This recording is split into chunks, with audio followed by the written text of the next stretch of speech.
Alam nyo ba na si Duterte ay paborito ng mga taga-Japan? Hindi lang mga Pinoy, pati na rin mga Japanese. Kaya sobrang daming nalungkot sa nangyari sa kanya ngayon.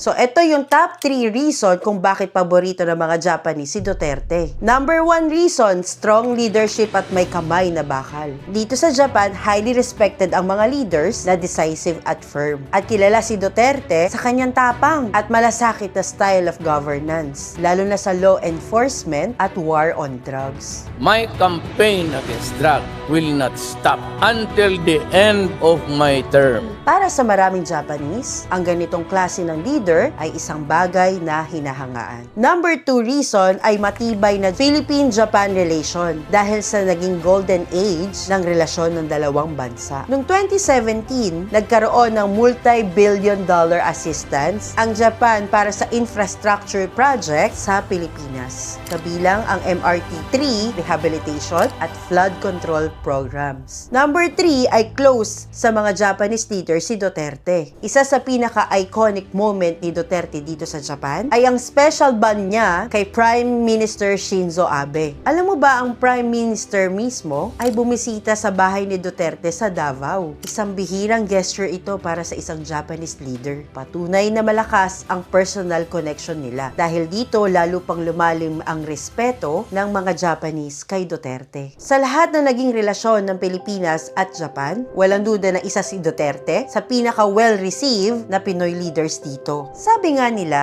respect is earned, and Duterte certainly made his mark dito sa Japan. This is Ayumi J, sharing insights and stories. Let's explore more about Japan and its connection to the world.